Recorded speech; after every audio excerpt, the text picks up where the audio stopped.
Si vous vendez votre formation avec un prix unique, c'est-à-dire que tous vos clients vous payent le même tarif exactement pour la formation, alors vous perdez de l'argent. Voici la courbe de distribution de la volonté de vos prospects de vous payer selon le prix de votre programme. On va analyser tout ça. L'idée, c'est de dire que finalement, chacun des prospects que vous avez n'est pas prêt à vous payer exactement la même chose pour obtenir la même valeur de votre côté. Pourquoi ? Parce qu'il y a plein de raisons différentes. Il y a des prospects qui vont avoir moins de moyens, il y en a d'autres qui vont vouloir payer toujours le plus cher possible pour avoir finalement la meilleure prestation possible, et tout le monde n'a pas la même sensibilité au tarif et à la valeur perçue. Ce qui se passe en moyenne, c'est que vous allez avoir quelque chose comme 70% ici des gens, donc qui se trouvent ici dans la moyenne, qui vont être prêts à vous payer finalement un prix qui est moyen. On verra après comment déterminer ce prix moyen, mais vous avez quelque chose comme à peu près 70%. Ça va être la majorité de vos ventes qui vont se situer finalement dans cette proportion ici. Vous avez également une partie des gens, donc quelque chose comme 15% qui vont se trouver de ce côté-là, qui sont prêts à vous payer moins, parce qu'ils ont moins de moyens, parce qu'ils perçoivent moins la valeur. Ici, vous avez des gens qui sont prêts à vous payer rien du tout, et là, vous avez, on va dire, peut-être 10-15%, des gens qui sont prêts à vous payer, mais moins finalement que le tarif moyen que vous avez pour la plupart de vos clients. Et à l'inverse, vous allez avoir ici un 15%, quelque chose comme ça, qui va être prêt également à vous payer beaucoup plus cher que ce que la moyenne des gens font. Et ce qui est intéressant, c'est que plus vous allez ici vous décaler vers la droite, moins il y a de monde, mais plus les gens sont prêts à vous payer cher. Et donc par exemple ici un prospect, je ne sais pas si par exemple votre formation ici elle est à 1000 euros. Ici vous avez peut-être des gens qui sont prêts à vous payer quelque chose comme 700. Ici c'est 0. Ici on va dire dans les 13%, vous avez des gens qui sont prêts à vous payer peut-être 2000 euros. Et là, si on passe sur le 0,1, vous avez peut-être quelqu'un qui est prêt à vous payer 10 000 euros pour le même contenu. Une fois que vous avez compris cette logique, vous voyez bien que finalement, proposer le même prix à tout le monde n'a pas trop de sens parce que vous fermez finalement des ventes potentielles et surtout, vous fermez la possibilité de gagner beaucoup plus d'argent. Si vous avez 15% des gens qui sont prêts à vous payer le double de ce que la majorité est prête à vous payer, au final, sans faire beaucoup plus d'efforts, vous pouvez faire beaucoup plus de marge sur ce type de client. Voici la stratégie de pricing que je vous conseille d'appliquer. Au début, vous allez avoir une offre standard, qui est finalement l'offre que vous faites actuellement. Donc, par exemple, comme on a vu tout à l'heure, 1000 euros. Donc c'est le tarif habituel, c'est celui que vous voulez vendre le plus. Ensuite, vous allez avoir une offre qui est dégradée, c'est-à-dire avec un tarif légèrement plus faible, mais qui est beaucoup moins bien dans la tête du prospect. C'est par exemple, si vous avez une version de votre formation avec plein de bonus, plein de choses comme ça, là vous pouvez avoir une version de votre formation vraiment minimale, juste avec le contenu de base et pas tous les bonus, pas tous ces éléments. Par exemple, ici, vous pourriez la pricer quelque chose comme 800 euros. Il ne faut pas que le tarif soit beaucoup moins cher. Pourquoi ? Parce que, en fait, ce qui se passe ici, c'est que ça va être pour les petits budgets et aussi que ça renforce l'offre standard car ça la fait paraître un meilleur deal que si ce tarif-là était moins cher. Par exemple, si vous aviez un tarif ici à 500 euros, il y a clairement une grosse différence de prix entre les deux, donc ça justifie qu'il y ait une différence de contenu.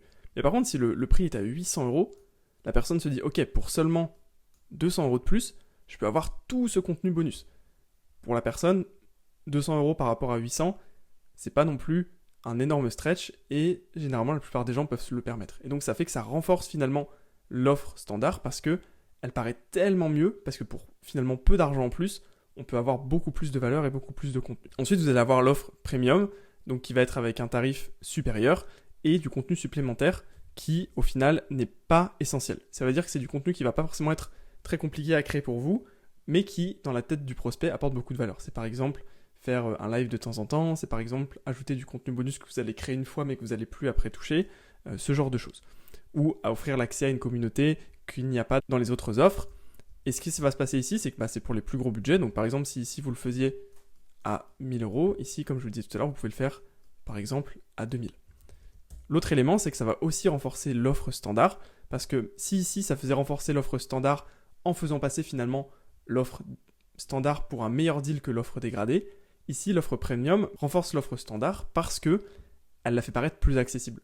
Un prospect qui veut quand même une bonne qualité de produit va se dire « Ok, je vais pas prendre le truc le plus cher parce que j'ai pas forcément besoin, j'ai pas forcément le budget, par contre, je vais juste prendre la version qui est juste en dessous, qui est beaucoup moins chère, mais qui finalement résout le problème et le besoin du prospect. » Je vais vous donner un bon exemple ici de cette stratégie de pricing qui est appliquée à une formation YouTube. Vous voyez que la version standard, donc c'est celle-ci, ici, eh bien, elle est à 2000 € et elle contient l'ensemble des éléments qui sont nécessaires pour finalement remplir la promesse de la formation, qui est de lancer sa chaîne YouTube, etc. Vous voyez que notamment, il y a le point essentiel ici, c'est d'avoir 8 semaines de coaching pour se faire accompagner. Ensuite, vous avez l'offre qui est ici dégradée, donc qui est moins bien, qui en fait est pas beaucoup moins chère. Vous voyez qu'il n'y a que 500 € de différence, ce qui n'est pas énorme sur finalement des pricing qui sont assez élevés. Et la seule différence entre cette version et cette version, c'est que vous n'avez pas le coaching de groupe.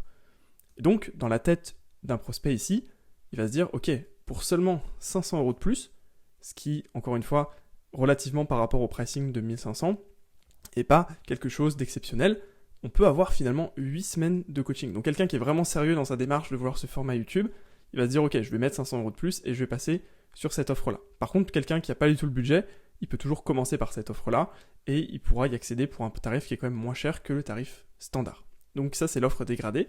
Et ensuite, vous avez l'offre qui est ultime ici, enfin l'offre premium, qui pour le coup est plus chère. Alors c'est pas le double, mais c'est quand même 50% de plus. On passe à 3000 € directement ici. Là, vous voyez que la différence que vous avez par rapport à ici, c'est que vous avez plein de bonus qui sont rajoutés là, qui au final ne demandent pas vraiment d'efforts supplémentaires. Vous avez la possibilité de suivre le live, en gros les 8 semaines, une deuxième fois. Donc finalement, là c'est juste, on continue de refaire le travail avec les clients, mais il n'y a pas besoin de créer plus de contenu, etc.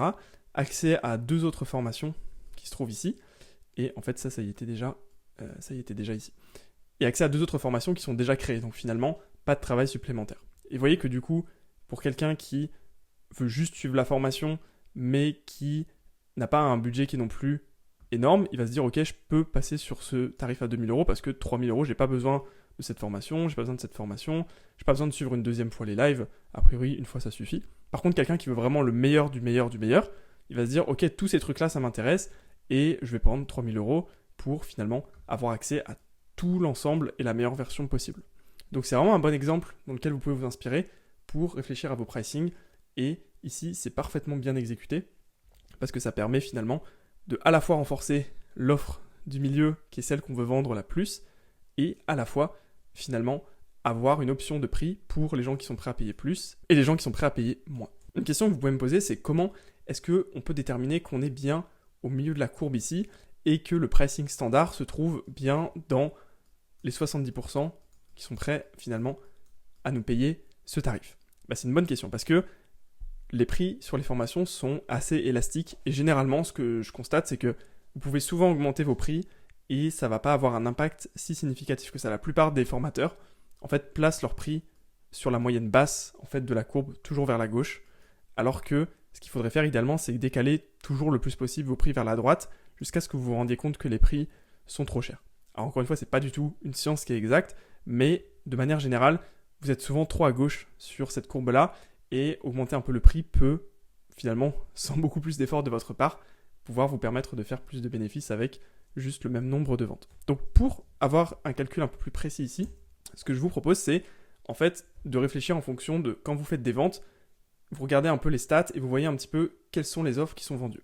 Généralement, ce qu'on essaie d'avoir, c'est une offre standard qui est vendue environ 75% du temps. Ça peut être 70, ça peut être 65. Voilà, on n'est pas à des chiffres totalement précis. Encore une fois, c'est pas du tout une science exacte, c'est vraiment au jugé, mais ça vous donne un ordre d'idée. Il faut que ce soit vraiment l'offre qui soit la plus vendue de toutes vos offres. L'offre dégradée, elle doit se vendre entre 10 et 15%. Encore une fois, ça peut être un peu plus, un peu moins. Si au final vous êtes au-dessus de ces 10-15%, par exemple vous êtes à 30% des gens qui prennent l'offre dégradée, c'est que votre prix a priori est trop cher. Parce que ça veut dire que vos prospects ne peuvent même pas se payer l'offre standard. Donc c'est qu'il y a un problème là-dessus, et a priori c'est que vos prix sont trop élevés. Par contre, si vous êtes en dessous des 10-15%, par exemple s'il y a seulement 1% des gens qui achètent finalement cette offre dégradée, ça veut dire que la plupart des gens qui vous suivent et qui veulent acheter vos produits ont la capacité de payer plus, et donc vous devriez finalement monter vos prix. Et c'est exactement l'inverse avec l'offre premium.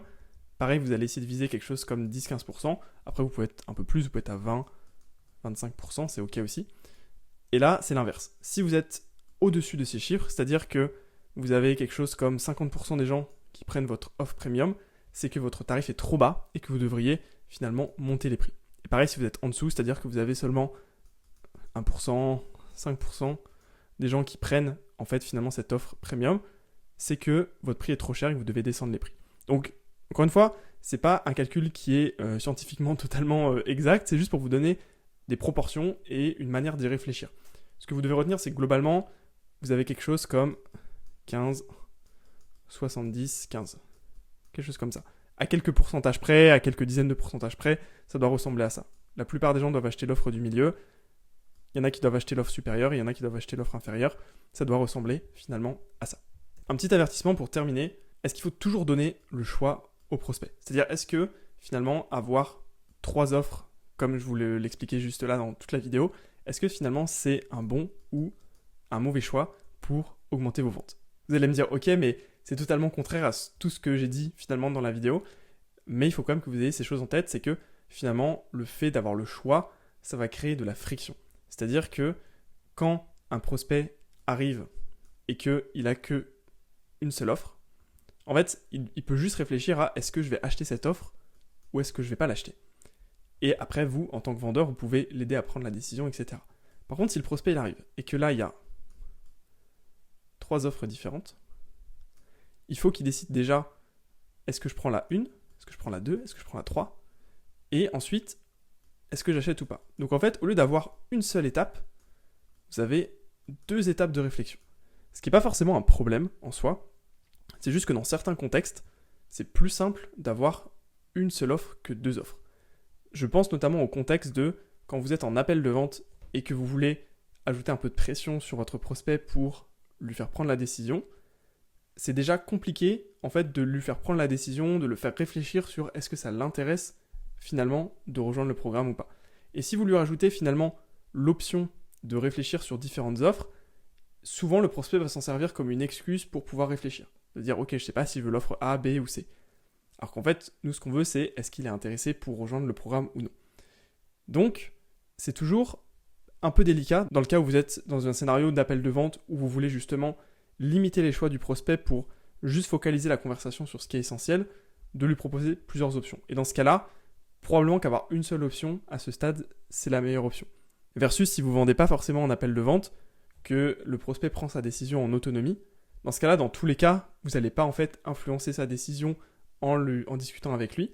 Et donc, avoir plusieurs options peut être le bon move. Et dans la formation YouTube que je vous ai montré, l'exemple juste avant, il n'y avait pas d'appel de vente. C'était une formation qui était vendue directement sur page de vente. L'élément à retenir finalement, c'est que la simplicité, c'est mieux que l'optimisation. Surtout dans le cas où en fait, vous commencez, que vous n'avez pas encore beaucoup de ressources à votre disposition. Généralement, quand vous êtes tout seul ou en petite équipe, généralement, avoir des systèmes qui sont simples, ça vaut mieux que d'avoir des systèmes qui sont optimales. C'est-à-dire que oui, théoriquement, vous pourriez en fait optimiser vos prix pour vraiment qu'au niveau de la courbe, vous soyez dans un optimal où vous avez vraiment votre pricing qui est bien positionné au milieu, que vous puissiez capter les gens qui sont prêts à payer plus et les gens qui sont prêts à capter moins.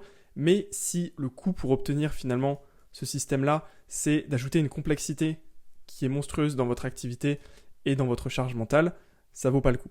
Il vaut mieux avoir quelque chose qui est très simple, très clair et qui fonctionne pour vous, même si vous n'optimisez pas totalement tous les éléments. Donc c'est pour ça que je voulais vous faire cet avertissement pour finir, parce que en fait on peut toujours tout optimiser. Là je vous ai expliqué tout ça pour vous donner vraiment du contexte et vous expliquer comment fonctionne en fait cette courbe en fait de prix et que vous puissiez l'appliquer. Et probablement qu'un des conseils que vous pouvez retenir de cette vidéo, c'est juste monter vos prix et voyez ce qui se passe. Mais n'oubliez pas qu'en fait ce qui compte c'est est-ce que le ratio simplicité et chiffre d'affaires que vous générez fonctionne, notamment sur une petite échelle. C'est toujours mieux de faire les choses simplement et de ne pas overcomplexifier finalement toute l'activité. Justement, si vous voulez augmenter le nombre de ventes de vos formations, je peux vous aider parce que c'est exactement ce que je fais avec mes clients au quotidien. Si ça vous intéresse, vous pouvez cliquer sur le lien dans la description pour prendre un appel avec moi. C'est gratuit, sans engagement et sans pression aussi, parce que l'objectif c'est juste de discuter pour voir s'il y a une possibilité de travailler ensemble et si je peux vous aider. Donc cliquez sur le premier lien dans la description pour réserver votre appel.